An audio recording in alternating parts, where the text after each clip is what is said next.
Hi, and welcome to my capstone presentation on the Houston Texans and their 2020 season predictions presented by Curtis Goodwin. Here's a quick overview of my entire project and then also what I'll be presenting today.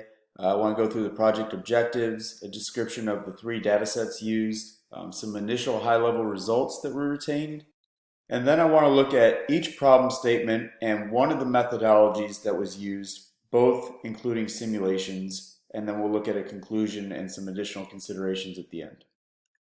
So the two problems that were presented to me by the Houston Texans, first was to predict each NFL team's record for the 2020-2021 season. And then the second problem was to look at a single game and predict the outcome score for the Green Bay at Houston game in the 2020-2021 season. So a quick look at the data that was used. There were three major data sets that were implemented in the simulation and then also traditional models. One was a large data set that was a play-by-play statistics for all seasons, 2016 to 2019.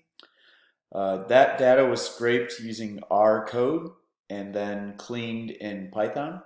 The other two data sets were the team statistics by week. So these are the box scores from years 2017 and 2019, and then also drive summary statistics for offense only for the Houston Texans and also Green Bay, and these were also for 2017-2019.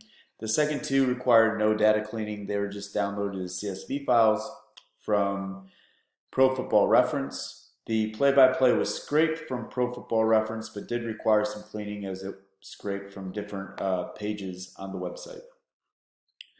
Some initial high-level results through the research and then also some of the traditional models was learned that any type of linear model or regression model applied to sports analytics and forecasting multiple unknowns ended up in being very accurate with teams that were right around the mean, so 7, 8, and 9 wins, but were less accurate in trying to identify those outliers. The simulation models proved to be more accurate in predicting the entire body of the NFL and not just those teams that regress to the mean.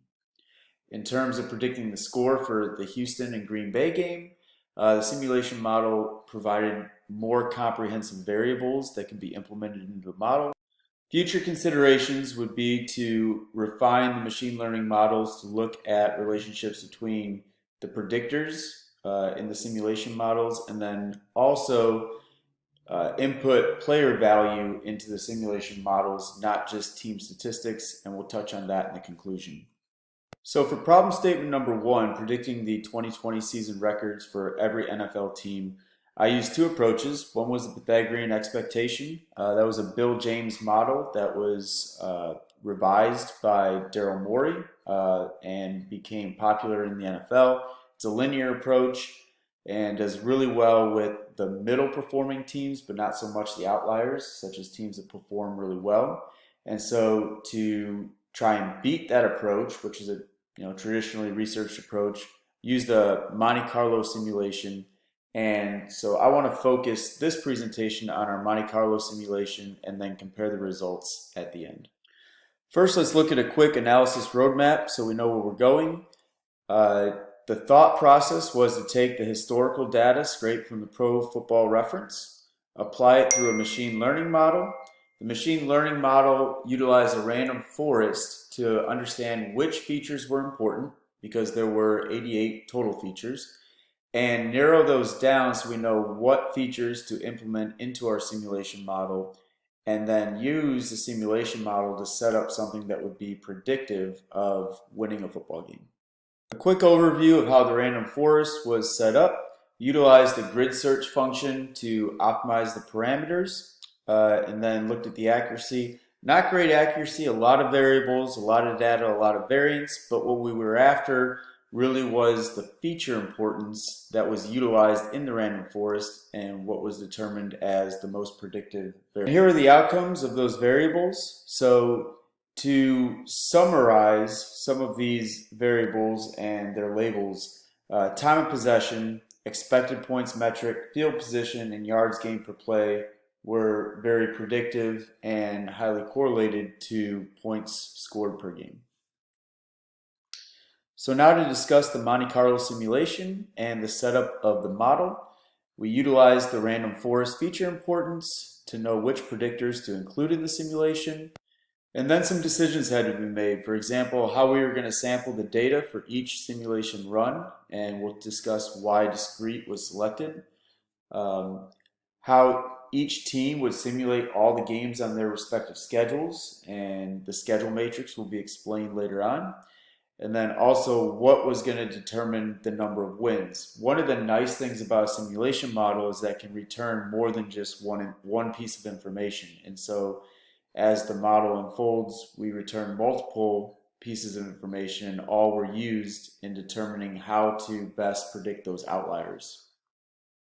Before moving on with the construction of the model, it's really important to understand two features that were embedded in the model. One is the variable expected points, which is the cumulative value of expected points added. And what that is an advanced metric that expected points added is an advanced metric that evaluates every single play as a positive or negative play and then assigns a value to that play. And the expected points is the added value for all the EPAs of every single play within a game. And at the end of the game, those expected points should equal the difference in score. So it's very predictive. It's a great analytic metric, and it was used in both simulation models.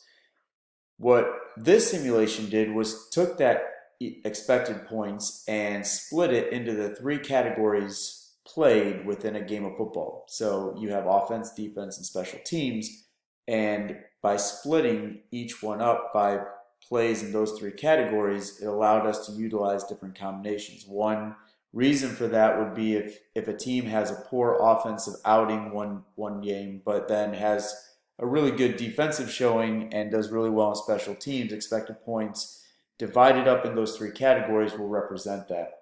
And so when we match teams up in the simulation, that was really important for different combinations. The schedule matrix is exactly what it sounds like. So every team, all 32 teams by division and then by conference, were listed in the columns. And then each row underneath each column represented the 16 games that would be played against each team.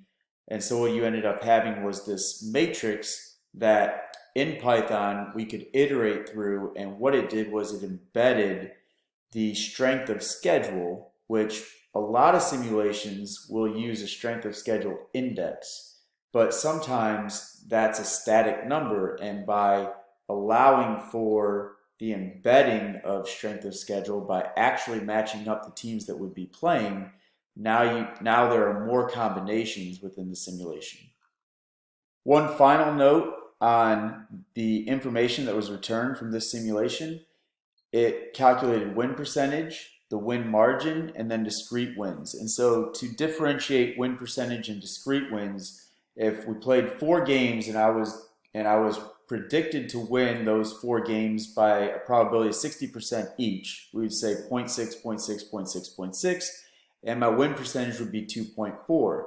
But discrete wins look at it from a binary perspective. So if I were predicted to win all 4 games, my discrete win total would be 4. And so we would expect that discrete wins is going to overestimate about every team or underestimate, depending on if it's a high or low performing team, while win percentage is going to get those middle teams a little bit better. And we're going to talk about how that's utilized to get our expected outcome at the end. So the setup of the model was somewhat simple in terms of the discrete terms. Every team had 3 seasons where all their expected points by week were split up into 3 categories. And so we randomly sampled from those 3 years by week scores from each expected offense, defense, and special teams. We took the added value of that and compared it to the team that they were playing against, which was in the schedule matrix. And the team that won would obviously get that win. And then we used a Monte Carlo point to represent one game winning or losing. And then also we calculated the point spread for each game that was won or lost. And we ran a total of 2,000 Monte Carlo points, or simulated 2,000 games for every game played in the schedule matrix. Here's a nice visual of how it would look. So if we were looking at Buffalo, it would iterate down rows 1 through 16. And then for every iteration, it would look at randomly sampling discretely past performances by each team, adding them together, giving that comparison, and then storing our three information values we're looking for into three separate lists. And then over 2,000 games simulated, we're going to take the average of that. So this slide goes into a little bit of how we came out with our predicted wins. And as prefaced before, we expected that the win percentage would do just like the regression models and the linear models, and that it would be really good for the middle performing teams, maybe not so good for the outside performing teams.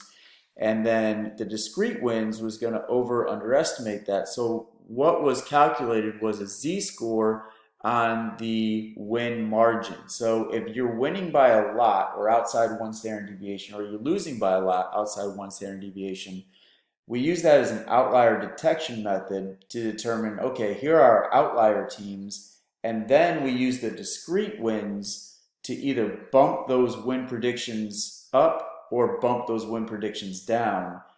So we could move those teams outside of the mean and try to get closer to their prediction.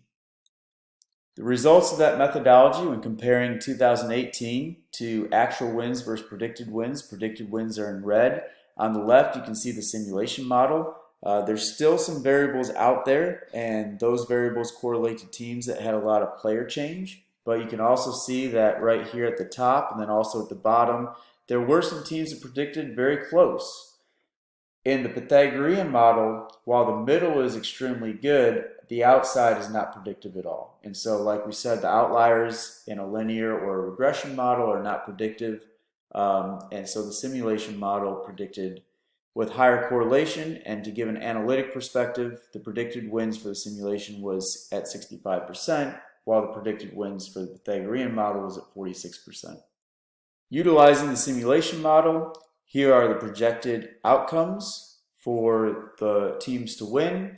In the AFC, you can see that Kansas City is going to get 12.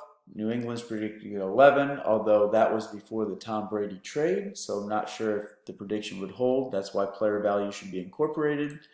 And then several teams at 12, San Francisco, New Orleans, and Minnesota for the NFC. So now to look at the second problem statement where we're predicting a game score, Green Bay versus Houston. A lot more unknowns here. So two models were investigated. One was a bivariate linear regression, and we used just a couple variables that are highly correlated with points. And then we looked at a Markov chain Monte Carlo simulation and looked at how the Markov technique could be predictive in a game scenario. We're going to focus our attention to the Markov simulation and discuss those results. So the premise of a Markov chain is that you want to utilize a present state along with knowledge of how something has transitioned, usually transition probabilities, to predict future states. And so what this requires is several data points in sequence that are correlated to each other, but the thought process is that the present state predicts the future state, and that the past states before the present state don't matter because they make up how you got to the present state. And those transition, either expected values or the probabilities, are stored in what we call the transition. And usually it's a matrix, but we're going to do something a little bit different. We're going to store them in random variables. So some essential components to the model before we discuss the actual Markov technique. We wanted two or more random variables that were going to assess the transition from one state to the next to help us predict next play expected values. We did use the EPA value, and we assumed momentum in the game. And so I think that's fair to assume in sports. This is something applicable to the stock market as well. And by assuming momentum, what we're going to look at is assessing the positive or negative change from one play to the next. And based on those expected values, could you give a next play prediction based on what we observed in the previous play? And EPA was a great way to assess positive or negative